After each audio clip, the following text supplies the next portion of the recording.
Welcome back, Patriot Network. This is the end of anthropogenic global warming part 2. What we have today is a series of good news announcements for all citizens of the United States. First of all, overwhelming, compelling data has been brought forward by the harshest of the global warming alarmists, Dr. Phil Jones, saying that A, no warming for the last 15 years. That occurred while CO2 emissions went up 26%. There is, in fact, strong evidence rejecting the whole of the anthropogenic global warming argument at this point. And additionally, there is strong evidence that the people at the IPCC and the people at the Hadley Climate Research Unit had been falsifying the data, and it calls into question the whole of the science. Now, we have the state of Virginia, the Attorney General of the state of Virginia is going to challenge the EPA on greenhouse gas curves based solely on the revelations of the ClimateGate and GlacierGate emails that have come to the surface and showing that this supposed settled science is not settled. And again, one of the statements by Dr. Phil Jones, who stepped down as the head of the Hadley Climate Research Unit, he said, "We have argued for years that the climate science is settled, and I have to admit now it is not settled." And if you went out and asked all the climatologists, all the people with PhDs in climatology, they would tell you that the science is not settled. We're a young science, we don't know what's going on. This is a political agenda.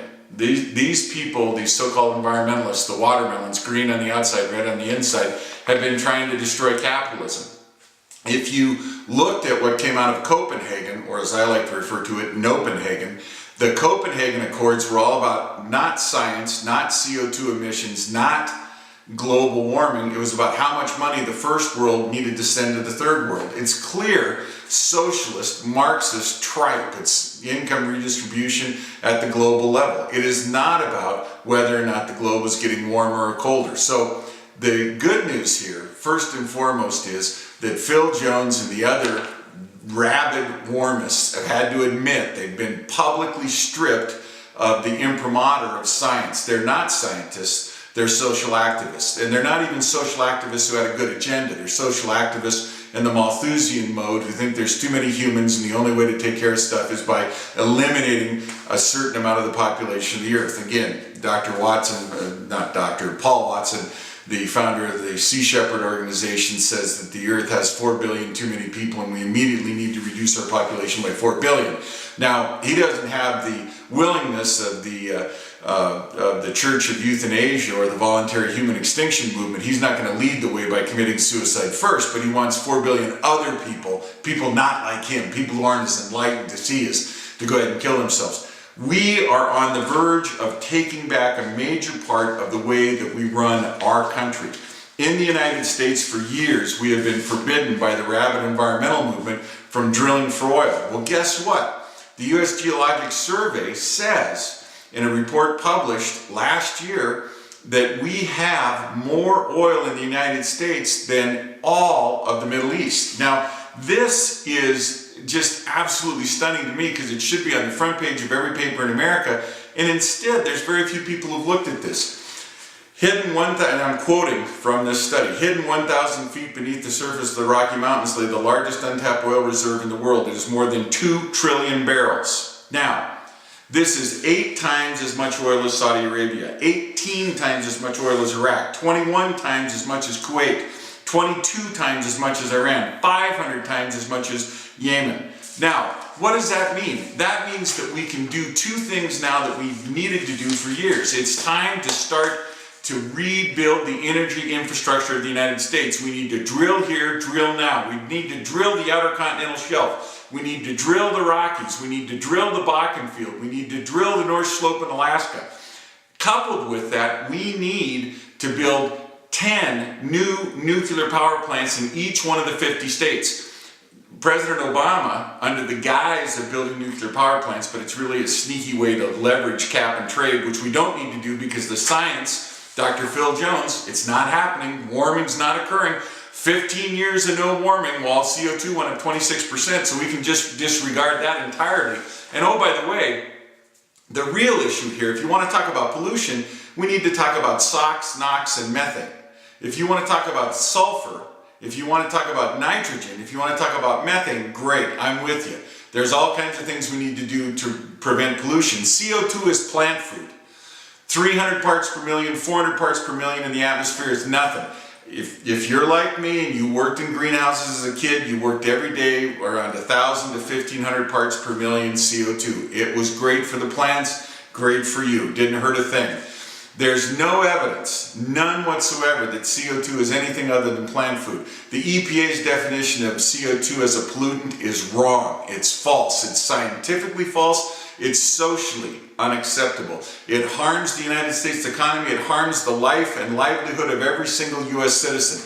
It is time to go full-fledged ahead, full force, full throttle ahead. Drill here, drill now. 10 nuclear power plants in each one of the 50 states. 500 new nuclear power plants. Go to an electric-driven country. You want all electric cars? Great. Let's build us 500 nuclear power plants. Instead of throwing away the $787 billion of the stimulus plan, which hasn't done anything, they can't prove a thing, all that greasy, slippery stuff about, oh, we've saved 500,000 jobs, we've saved 1 million jobs. You haven't saved anything. Take the remaining $500 billion that still hasn't been spent and invest that in 10 nuclear power plants for each one of the 50 states, drive the cost of electricity down, give a tax credit for every single person who will switch over to electric cars, not because of some global warming argument that's false on its face. Do it because it's the most effective way to mobilize the country. Put us back in charge of technology. Create new engineering jobs. Create a new electronic infrastructure. Create a new electric grid. 500 new nuclear power plants. That's what we need. We need power plants. We need new innovation in technology design. We need to develop nuclear power plants that burnt the spent rods from other power plants. We need to go from fission to fusion. We need a massive investment, a Manhattan project, if you will, put a man on the moon project to absolutely take over nuclear power. In the meantime, we need to drill here, drill now, and we can trade with China at 150 bucks a barrel our oil for the debt that they hold of ours. We want to have in place an energy policy that instead of crippling Americans' economy, it empowers America's economy. We want to have in place a series of new innovative programs. We need, just like the National Defense Student Loan Program of the 1950s, we need a national nuclear power student loan program to empower us to create 1,000 new engineers every year. We need at least 1,000 new engineers, possibly more. We need to take our fate in our hands. Now, the good news, we got tons of oil right here. We got 2 trillion barrels just in the Rockies. We got, in the outer continental shelf, we got another billion and somewhere 500 billion, 700 billion barrels of oil. We've got the energy. We've got the oil. We need the government to be our partner. We need the U.S. federal government to stop blocking us. Stop holding hands with these environmentalist watermelons, green on the outside, red on the inside. Empower us to take back our resources. In the meantime, final thought for today, 15 years, no increase in global mean temperature while CO2 went up 26%. What does that mean? It means anthropogenic global warming as a theory is dead. It's disproved. If you believe in science, if you believe in the scientific method, the hypothesis test that CO2 increases cause temperature increases has been disproved. That's the end of that. Let's go forward. Let's start building these nuclear power plants, 10 in each state, 50 states times 10, 500 new nuclear plants. Drill, drill, drill, sell that to China, trade for our debt.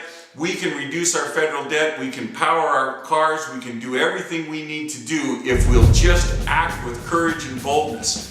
Get out there and enjoy the weather. It's a great day and there ain't no global warming.